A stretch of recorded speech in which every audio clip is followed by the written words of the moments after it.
Hey, what's up? This is Chosen, and this video is going to be sitting down with my good friend Darth Microtransaction, talking about the Mercy system tracker tools that are no longer working and can no longer integrate with the game because of changes that Plarium has made on the back end to kind of stop these tools from having access to your shard Mercy summons and tracking that system for you. So we're gonna get you full context on what is going on and get you our opinions on these changes. So let's get into it.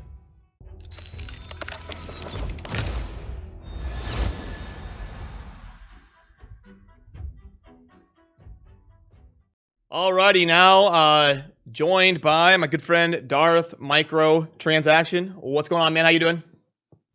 I'll do a lot better if this crypto stops tanking. Yeah, we were kind of talking off camera. Darth's looking for the entry point on some dollar cost averaging for some crypto stuff. Basically. Nice. Yeah. And what's your pro tip? What are you in on? Okay, you buy when it's high, you sell when it's low. That seems to be what I've been doing lately, and it's working out great for somebody. That somebody just ain't me. Well, hey, they come for the pro tips and they get them from Darth, so I love it. All right, so the main gist of why we had to meet up for a video, obviously, there's a big kind of topic in the community. We had lots of really amazing tools coming out. A raid tooltip posted on Reddit. Then we had Farbstoff coming out with RSL Helper. Things that are kind of automatically integrating to track your Mercy system in game, which is pretty epic. You can plan your events, plan your spending, know where you stand. It's very powerful knowledge for content creators and gamers. Makes shard pulling a lot more fun. You can pull up somebody's Mercy system and kind of interact with them. But as soon as this was kind of taking off and getting really popular, this was kind of the first 2x that I think it was really widespread getting popular. Plarium comes in Monday morning.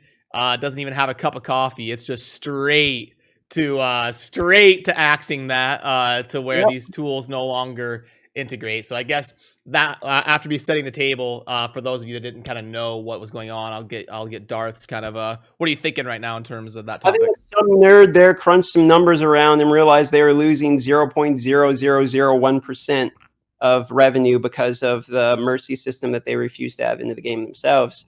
So, what I don't get is, like, in every other game, people will allow this. In Star Wars Galaxy of Heroes, they have an API, all this. It's like, why? Just let people make their stupid stuff. It's not cheating. It's literally just showing the game data that you already have in the game. It's just you're not showing it to us. And you can make uninformed purchases. You can manually track it. So it's not like you're hacking. It's just streamlining it. It's just making it easier.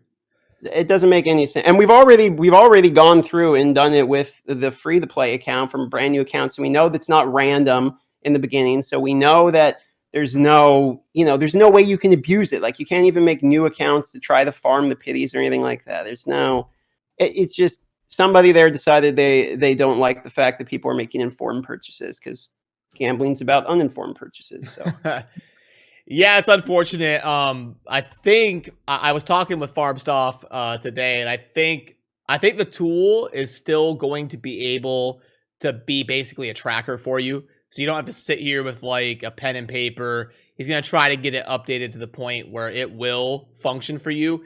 It's just going to be harder to like do a bunch of different accounts, or like content creators pull up an account for somebody, because it's going to kind of like integrate with your setup. And then it's just going to kind of track it for you from there.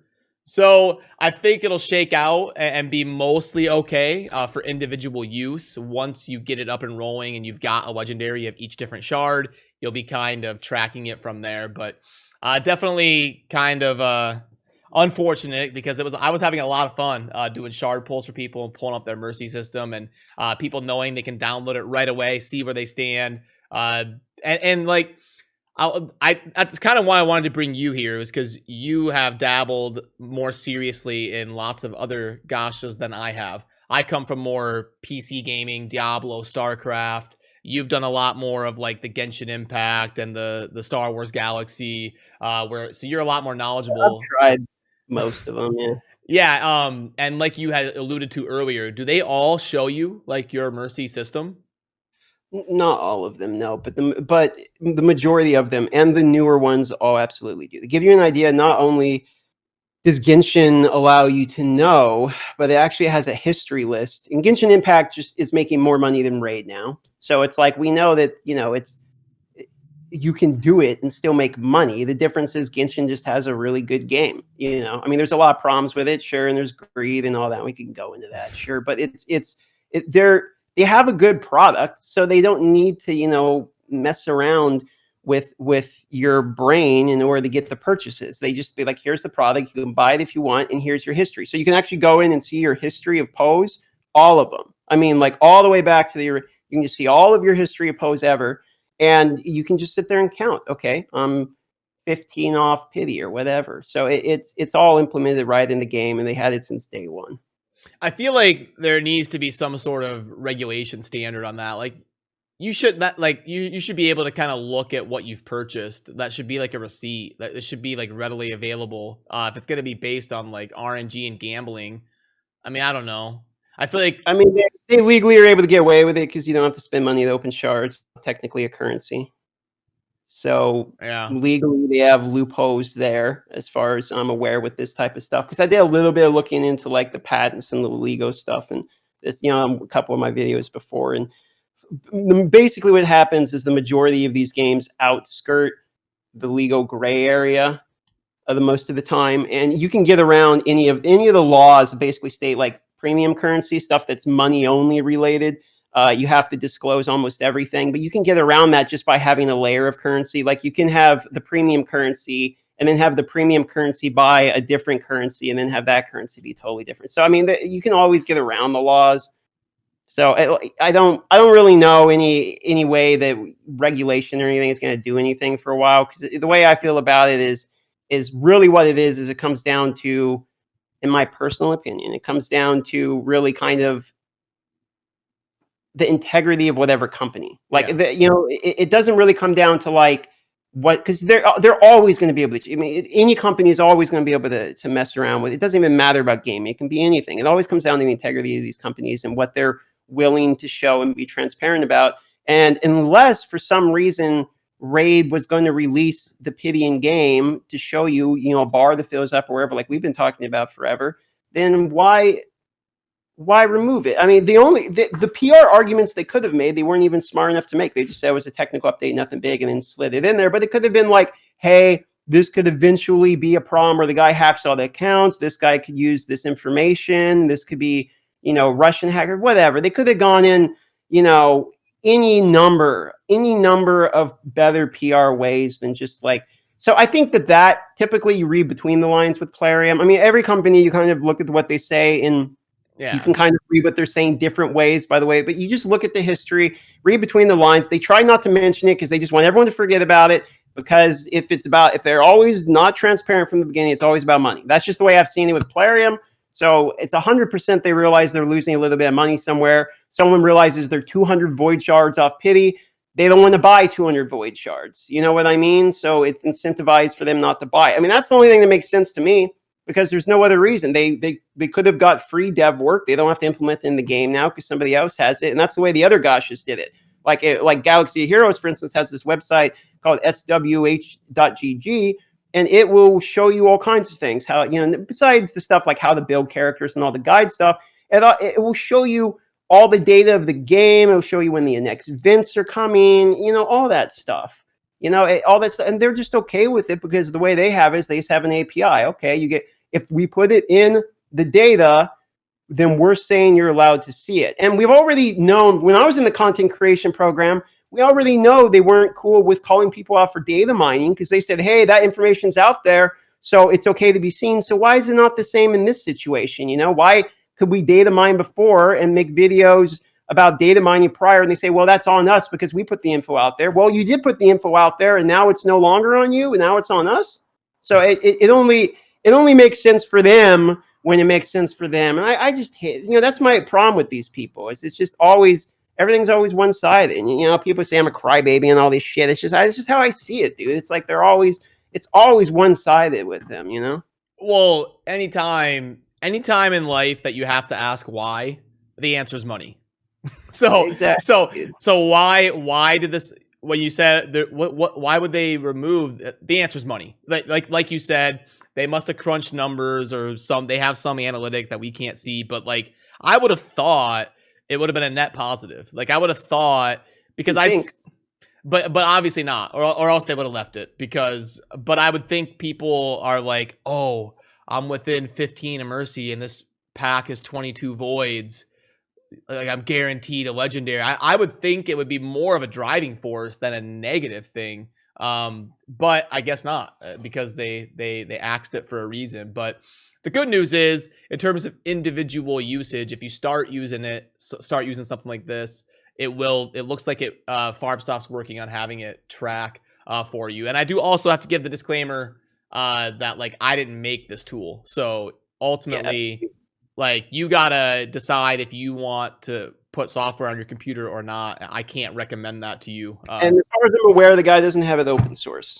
Yeah. So He's they're a friend and all that, but having non-open source stuff. I mean, I guess there's probably a lawsuit issue there. Like he probably can't be open sourcing some kind of their code or something. I know there was that issue before in RuneScape when somebody took assets from the game to make an HD client. So what happened was, it was assets that were already in the data files. They took it and made an HD client of the game, but they weren't able to release it to the public because it was assets they took from somebody else. So I don't know if there's a legal issue, so he can't basically like expose himself by showing that he's using coding assets from the game. I don't know. I would be speaking out of turn on the legal side of it, but that could be a reason too. It's closed source. But either way, I've downloaded it on my computer. I logged in with it on my account. I doubt the guy's going to try to hack people's stuff, but he absolutely could. I mean, no matter who knows him, like it's he could if he wanted to. But they didn't even state that that's the reason. In fact, they didn't even mention it. Did they say anything? I looked on the Discord announcements. I didn't see, and I reached out to them and said like, "Hey, I was just looking for some clarification as to Ghost. Yeah, sure. and I didn't get a message back, but it would be smart to. I mean, they're probably not going to say anything. I think it would have been a lot smarter to go to PR. I mean, they could have just blamed it on the fact that it's a closed source. And this guy can. I mean, that would have been if they wanted to make themselves look good, they could have done that. But as we know, they're always horrible with PR. So. Yeah. Well, on a brighter note, is there anything else you wanted to touch on? Anything going on with you or? Topic you asked me to come on for, man. You wanted to rant about it. Here you go. You ranted so hard, you're losing your voice already. I know, man. It's just killing me, man. Sorry, I can't give your audience the hype you want, because it's like, oh man, DM's over here dying every day. Let me tell you, barely keeping it together, man. I got this stupid cats in heat, and your boy apparently got some kind of liver issue now. The whole deal. Well, no, I just wanted to, when I was streaming today, it was a hot topic that everybody was like, wait, what's happening? What's going on? So I wanted to just meet up with somebody. When I do videos like this that are going to be criticizing something, I like to get other perspectives instead of just me sitting here ranting or talking, because it's good to be able to bounce. And what other perspective is there? Like, yeah. I like the Plarium remove that. That's what we should have done. We should have had one of us put on like a Plarium hat and defend Plarium, and the other person. Here, for the fun of it, Brad, play devil's advocate right now. So you want me to act like I work for Plarium? Why not? Give us devil's advocate. You explain this one away without using the hacker logic that I already threw out there. Give me Plarium's PR statement from the man himself. Off the top of my head, I would say, players may have seen during the Countess Licks event that we are throwing around the idea of allowing these things to be tracked in game. We would like to control as much of the player's experience that we can. So unfortunately, we're going to be changing how we track this system in game. But for those players that would like to continue to track things like this, you are still welcome to do that manually. We are just going to be changing how it interacts in the game because of plans we have in the future to integrate this for players to be able to see it easily in the summoning portal. And I would say, and we can also, like you said, we can help kind of curb the amount of risk that players are taking on, and the amount of time they are downloading third-party programs that we cannot vet, that we cannot guarantee are safe, that we don't want associated with our game, because that'll make us look bad if people end up losing passwords and losing information. So that would kind of been my take if I were them and trying to make it not about money, like I'm worried about people seeing their packs and stuff. But if I was Plarium, I'd just go up there and be like, we realized there was a 3% dip in revenue after the system came out. So for the reasons that we want to be able to continue the milk cash, we are removing the aforementioned Mercy system, and we'll be implementing our own version that only comes with the raid pass card. You know, it would almost be refreshing to have like just someone be straight honest. Be like, okay, if you're gonna get, I mean, just be honest about it. Buy me dinner first and be honest. And okay. But yeah, no, it's the odds of technical update, nothing big. That's literally what they said. Technical update, nothing big. It's like, okay, man. All right. Well, how do we decide if it's big or not? Come on, man. Like I said, it is funny how quick that stuff gets done. I mean, they didn't even have a cup of coffee yet Monday morning, and it is done. Like, you remember when they put out the buy one get one packs, and people were scooping them up and buying them? Man, I'd never seen them act so fast. It was boom. Like, that's just my issue. I'm just over it, which is why I'm always so salty with these people, because it's always the same story, dude. It's like anything that the people start to like, oh, that's awesome, pow. I mean, even like, why would we make the Doom Tower harder? Like, what's that about? Like, and not increase the reward? You know what I mean? It's just everything. It's just always this annoying shit. It's like one step forward, two steps back every time, dude. Yeah, no, it is unfortunate because it was a lot of fun doing shard summoning events and being able to pull it up for viewers and be like, okay, this is where your Mercy is. And then I could see right there their last 3 legendaries on each shard and kind of give them a hard time on if they're super lucky or unlucky. So I was excited. I was hyped about it. It was a lot of fun doing the summoning events. So I'm disappointed. Hopefully they'll put it in game or give us some clarification on that. But like you said, I wouldn't hold my breath on that. I would doubt they'll do that. Sure. I think that it's the type of thing where they're just gonna hope it all gets forgotten about, probably. Like Draco Gate, just and we'll rant about something else later. Just let it go. Just let it go. Yeah. What else where are we gonna do? All right, you win. Got us. Well, you streaming today? What are you up to? Yeah, I probably will stream a little early. I gotta go pick up my motorcycle. I left at my dad's place because it was raining. I went to visit my mom for her birthday, and I left my bike there, and I gotta go pick it up again and finish the 500-mile break-in. I've been trying to get about 100 miles in on it a day, so it'll be broken. Oh, wow, 100 miles a day?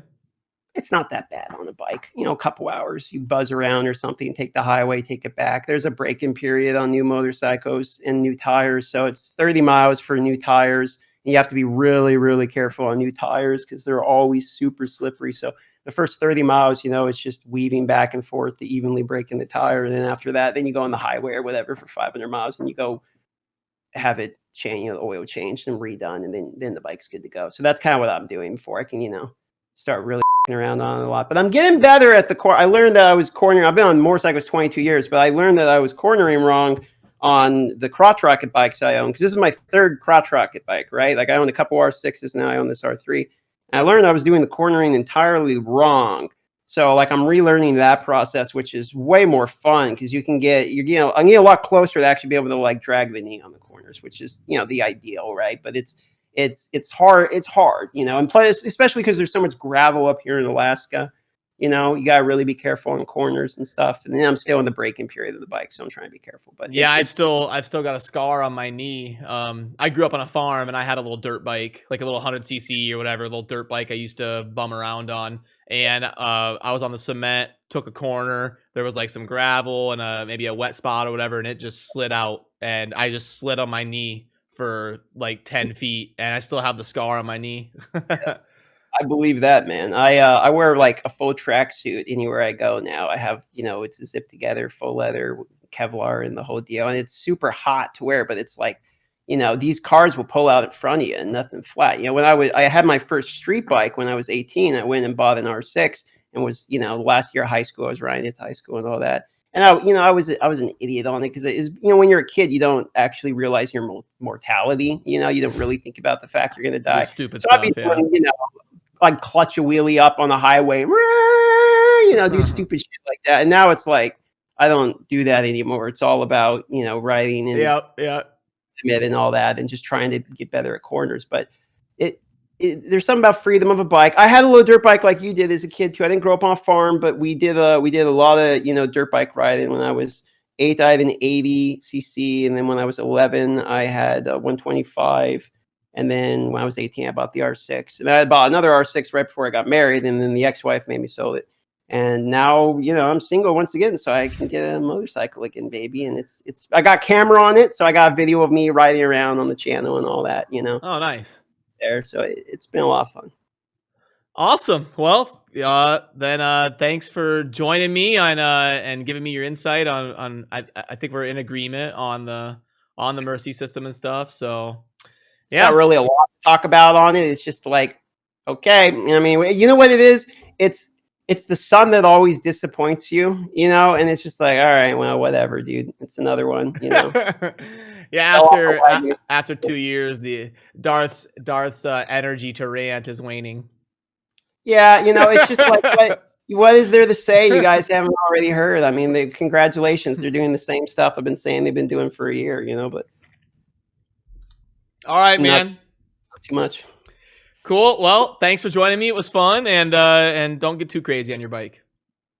No, man. No, I'm trying to live, man. Especially if I got this like weird like heart rate problem. Like, I guess it's a fatty liver or something gives you heart rate issues. But I had a resting heart rate of 144 yesterday for like a few hours, and apparently that's like I didn't even know that was crazy. My buddy's like, yeah, you need to get that checked out. Oh wow. I was like, okay, and it spiked up to like 180 or whatever if I'm hopping around and stuff, which I guess is like kind of bad. I don't really know. I'm not a doctor, but I was like, okay, well, I just don't want to get a heart attack on my bike or whatever. So I got an appointment today to go get all that stuff checked out. Oh, okay. Well, yeah, keep us posted on how that goes, man. I wish you the best. I'm sure I'm fine. I'm only 30. I mean, all I've been doing is eating fast food only for 20 years, smoking way too much every day, and binge drinking. I'm sure I'm fine. Well, be healthy on us, all right? So let me know how it goes. All right, brother. I love you. Thanks for having me come on for another semi-rap. This has been a pretty chill rant. Yeah, this is that much. Very subdued. Very subdued Darth. We're feeling civil today, I guess. New year. Maybe I'll go make one on my channel where I really pop off. Yeah, go make up for it. You don't want to ruin your reputation, dude. I know, you're right. I'm known as the calm guy around here. All right, man. Have a good one. All right, Brad. Thanks, Brad. Yep. Alrighty, that's going to do it for this video. Huge shout out to my good friend DarthMicro for taking the time to sit down with me today. I will link to his channel down below in a pinned comment. I would definitely check out his stuff if you have not already. Lots of gaming content, funny stuff over there on his channel. It'll be a good time, so definitely check out his videos as well. So thank you for watching. Have a good rest of your day. Peace.